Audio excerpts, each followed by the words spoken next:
A prisoner wrote this more than 2,600 years ago, and he described what is happening right now in this decade, in this year, possibly in this week, not in spiritual suggestion, not in vague symbolism you have to stretch to fit the news cycle, in sequence, in structure, in a precision that has made historians uncomfortable for centuries and stopped some of the greatest minds in history cold. I want to take you through exactly what Daniel wrote, because what you know about this book and what Daniel actually says are probably not the same thing. And the difference between the two is the difference between an interesting ancient text and a document addressed to your generation specifically. Sir Isaac Newton, the man who gave you gravity, calculus, and the laws of motion that still govern every spacecraft we have ever launched, spent more time studying the book of Daniel than any other document in his library. He once wrote that Daniel was the most remarkable of all the prophets. Not because the words were mysterious, because they were accurate, because they kept coming true, empire by empire, year by year, on a schedule that has no natural explanation. When you understand what Newton understood, when you see what Daniel actually wrote and hold it against the historical record, you cannot read this book the same way twice. His name in Hebrew is Daniel. It means God is my judge. He was taken from Jerusalem as a teenager. Most historians estimate somewhere between 14 and 16 years old, marched across the Syrian desert in a line of captives, and deposited in the most powerful city on earth, Babylon. Nebuchadnezzar's Babylon, the city with walls so wide that 2 chariots could race side by side along the top. The city where you either learned to serve the king or you vanished.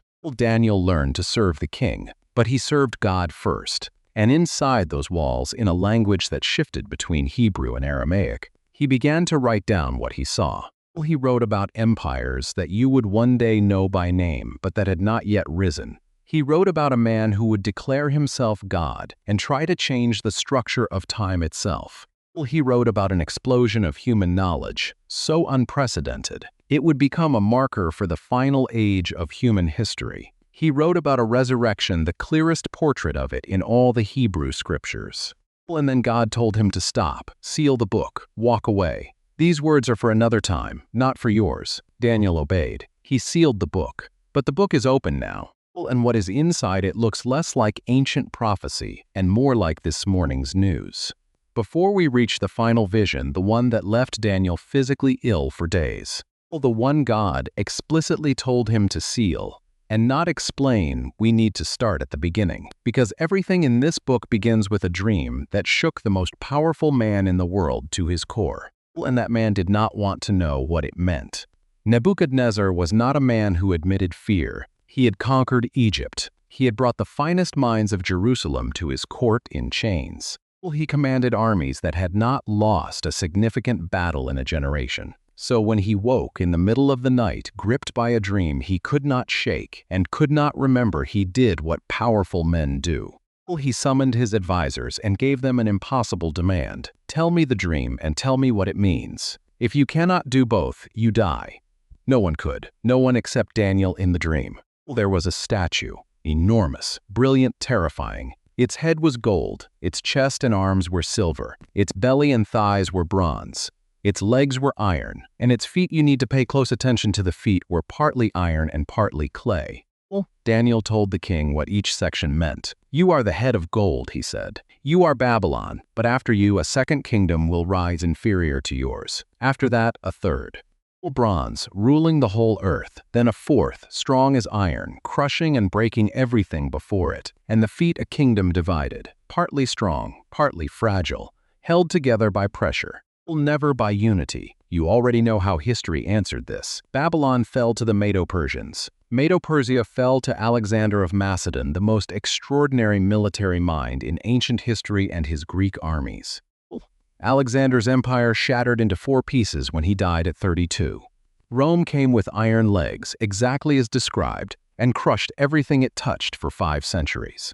And when Rome fell, what replaced it was precisely what Daniel had written. A divided world, partly strong, partly brittle, coalitions that almost hold, alliances that fracture the moment you push them. You are living in the feet right now, partly strong, partly fragile. You know what that looks like. But Daniel does not end the dream at the feet, a stone cut without human hands. He is very specific about this, strikes the statue at its weakest point. The whole structure collapses. Gold, silver, bronze, iron, clay, everything humanity has built over the span of empires becomes like the dust from a summer threshing floor. And the wind takes it away, and the stone becomes a mountain that fills the whole earth. That stone is not a metaphor, it is a person, and the collapse it brings is not the end of human life. It is the end of human self-rule without God. Hold that thought, because the same sequence appears in Daniel chapter 7 from a different angle, and the picture goes considerably darker. Instead of a statue, Daniel sees 4 beasts rising from the sea, a lion with eagle's wings, a bear with 3 ribs clenched in its teeth, a leopard with 4 heads, and then a 4th beast, and Daniel says he cannot find words for it.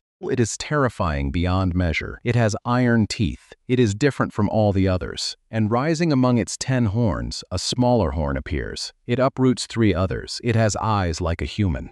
And it speaks. The Aramaic word here is milim, translated as great words, but the sense is closer to proclamations, declarations, public announcements of authority. This horn does not merely oppose God privately. It holds press conferences about its own supremacy, and then you read something that should stop you where you are. This horn, Daniel writes, will attempt to change times and laws. The Aramaic word for times here is idun. Appointed seasons, fixed points, the structural calendar of human history. This power will not just break political agreements, it will try to rewrite when things happen and what rules govern them. Here's what most people miss. Antiochus Epiphanes, the Seleucid king who desecrated the temple in Jerusalem around 163 years before Christ fulfilled a portion of this. He outlawed the Sabbath. He abolished Jewish feast days. He slaughtered a pig on the altar of the Lord and erected a statue of Zeus in the Holy of Holies. He was the first ruler in recorded history to give himself the title Epiphanes, meaning, in Greek, God manifest. He lasted 9 years. He died in agony, far from the temple he had defiled, in a country where no one remembered his name. He was a preview, a rehearsal for something that has not yet come in its full form. And then there is Daniel chapter 9. This is the prophecy that stopped Newton cold. Because it does not just describe what will happen, it gives you the arithmetic. The angel Gabriel, the same figure who would later appear to a young woman in Nazareth and tell her she would carry. The Son of God comes to Daniel on a riverbank, while Daniel is in mid-prayer. Gabriel gives Daniel a calculation. From the command to restore and rebuild Jerusalem, there will be 69 weeks. In the prophetic reckoning Daniel uses, each week represents 7 years. 69 weeks is 483 years. The Persian king Artaxerxes issued that decree in 445 BC. 483 years later, adjusted for the difference between the lunar calendar Daniel used and the solar year, lands on a single week in early spring of 32 Ad. The week Jesus rode into Jerusalem on a donkey, while the crowd spread cloaks on the road. The week the curtain in the temple tore from top to bottom with no human hand touching it. The week everything Daniel had pointed toward arrived. Daniel did not just prophesy a Messiah, he dated the arrival. But you need to understand that Gabriel's math does not end there.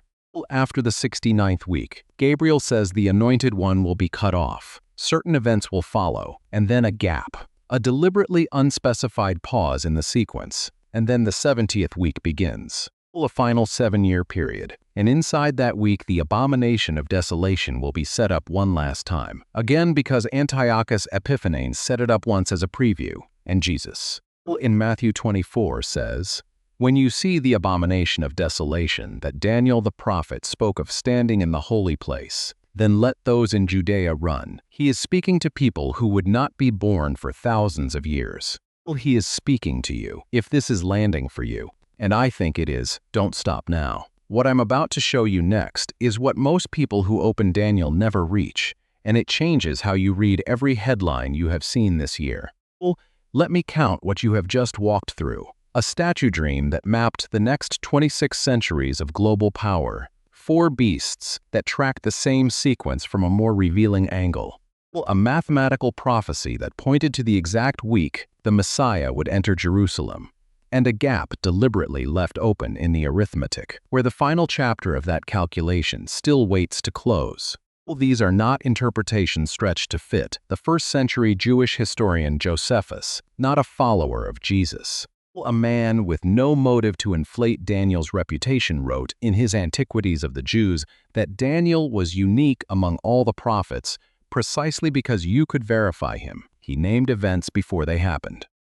And then they happened exactly as he had named them. You can check his work against the historical record. That is what makes this impossible to dismiss. But there is one more vision. The last thing Daniel ever writes. He records it in chapter 12 with a hand that is barely steady, because what he has seen has left him so shaken, he lay sick in his bed for days before he could stand again.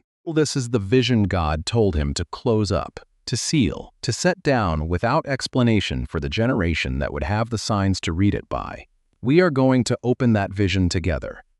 And when you see what Daniel describes, you are going to recognize it. Not because you have read about it, because you have been living inside it probably this week. But to get there, you need to see what comes just before it. Because Daniel 12 cannot be understood honestly without Daniel 11. And Daniel 11 describes something that has already begun. Daniel chapter 11 is the longest single prophetic chapter in the entire Bible.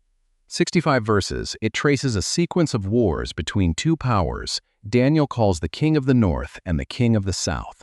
It names specific military campaigns. It describes diplomatic marriages used as weapons, alliances formed and broken, a daughter sent as a bride to secure a peace that does not hold. Scholars who have placed Daniel 11 against the ancient historical record say the first 35 verses line up with documented events in a way that has no comfortable natural explanation. The wars between the Ptolemaic kingdom of Egypt, Daniel's king of the south, and the Seleucid dynasty of Syria, the king of the north, play out verse by verse, move by move. As if you were reading a general's private notes written after the battles rather than before them. Antiochus Epiphanes appears at verse 21 as a contemptible figure who seizes power through deception rather than force. He abolishes the daily sacrifice. He sets up the abomination of desolation. He targets everyone who holds to the covenant. Josephus documents all of it and writes that Daniel deserves to be remembered above all the other prophets. Then, around verse 36, Daniel's language shifts. Commentators have noticed this for centuries. The scale grows. The king being described no longer sounds like Antiochus. He sounds final. This king does as he pleases. He exalts himself above every god. He says things against the God of gods that have no precedent in the ancient world, and he will succeed until the time of wrath is completed. Because, Daniel writes, what has been determined will happen. Pay attention to this. The Hebrew word behind what has been determined is cherutz. It means cut, engraved, fixed into stone. Not decided as in chosen from options. Fixed as in sealed by a hand that no human power can move. What Daniel is describing is not a possible future. It is a locked future. The variable is not whether these things happen. The variable is where you are standing when they do. And then you arrive at the line that made Newton fill the margins of his Bible. Chapter 12, verse 4. God speaks to Daniel one final time. But you, Daniel, shut up the words and seal the book until the time of the end. Many shall run to and fro, and knowledge shall increase. The Hebrew word for knowledge here is da'at. It does not mean general information. It means deep, penetrating, transforming understanding, the kind of knowledge that changes you when you carry it. And God says, at the time of the end, this dot will multiply. Newton read that verse in the 1600s and believed it described something that had not occurred in any lifetime he knew. He died in 1727. He never saw what you are watching happen right now.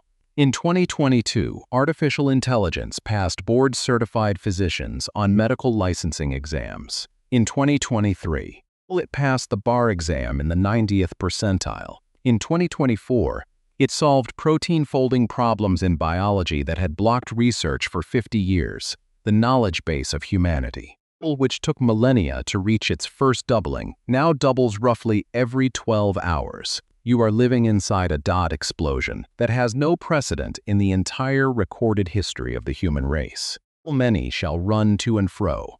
Global air travel now carries more than 4 billion people per year across distances that would have taken Daniel months to cover on foot. Babylon, the largest city Daniel ever saw, held perhaps 200,000 people. Tokyo holds 37 million. You can stand on one side of the earth and step off a plane on the other side in 14 hours. Daniel could not name what he was seeing, but he wrote it down. If any of this is landing for you, stay with me. What comes next is the reason I made this video now. The sealed vision. Chapter 12 continues. After God tells Daniel to seal the book, Daniel sees two figures standing on either bank of the river. A third figure, clothed in linen, positioned above the water itself, speaks. And Daniel asks the question every reader for 26 centuries has wanted to ask.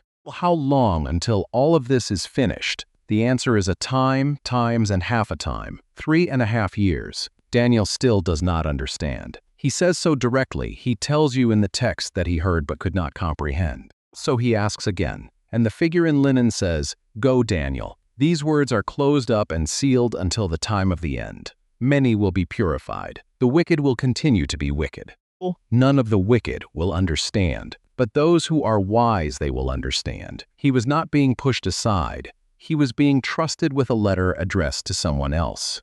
What God sealed in Daniel's hand was not a secret God intended to keep forever. It was a document for a specific generation, the generation that would have the signs to read it by. You are that generation. Here is what the letter says in its final lines. "Many of those who sleep in the dust of the earth shall awake, some to everlasting life, some to everlasting contempt." And those who are wise, the Hebrew here is masculum. Those who perceive deeply, those who turn many toward righteousness, shall shine like the brightness of the sky, like the stars.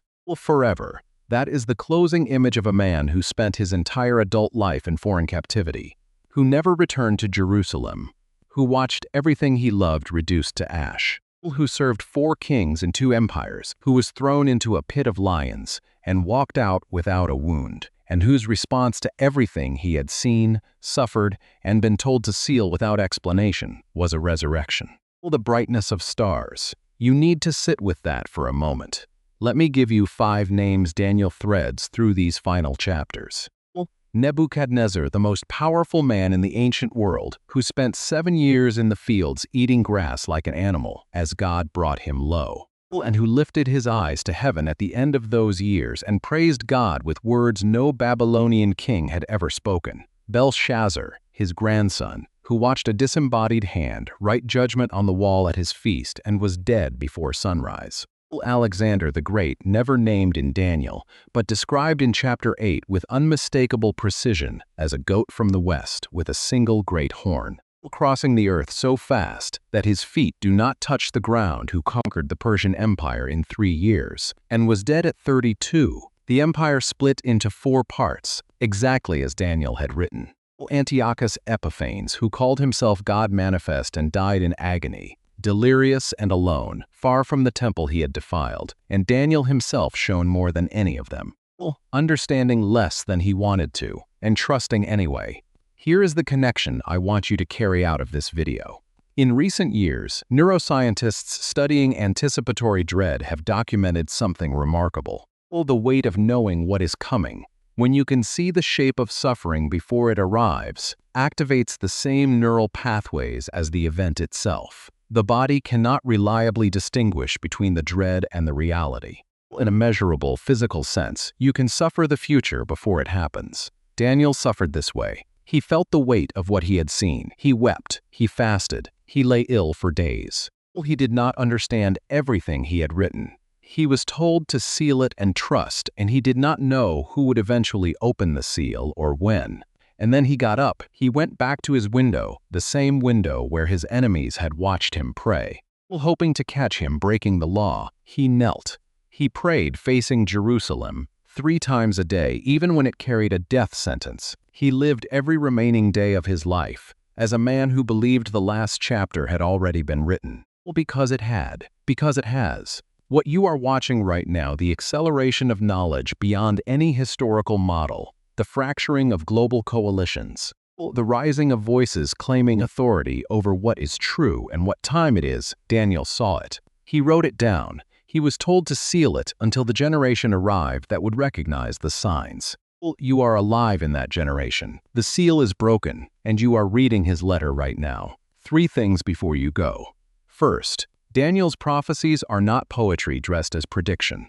They are specific, sequential, and historically verifiable. Empire by empire, year by year, they came true on schedule, and you cannot explain that away with coincidence or the natural resonance of broad language. You are looking at a record that demands something from you, at minimum the honesty to sit with what it shows.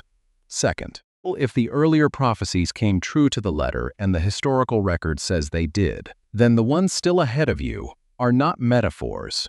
They are warnings. The stone that strikes the statue is coming. The final 7 years of Daniel 9 have not yet begun. The abomination of desolation that Jesus pointed back to has not yet been set up for the last time. You are not standing at the end of a closed story. You are standing inside a story that is moving toward its conclusion, and you are not a spectator, you are in it. Third, and this is the one that should stay with you tonight. Daniel was a teenager the day everything he had ever known was taken from him. No temple, no home, no family waiting. He was shown things no human being before him had ever seen and then told to seal them away without explanation and to trust. He trusted. He went to his grave in a foreign city, holding a promise he would never live to see fulfilled. He wrote a letter anyway. That same God sealed that letter for you, for this generation. For the people alive in the age of Dayat, when knowledge multiplies beyond any model that has ever existed. The book is open. The signs are present. The letter has found its address. The only question left is the one Daniel's life answered without ever saying it aloud. What do you do now? Which prophecy in Daniel stopped you cold today? Tell me in the comments. I read everyone. And if you have ever wondered whether these ancient words have anything real to say to the world, you woke up in this morning. They do. They have been waiting 2,600 years to reach you. The seal has been broken, and you are exactly who this letter was written for.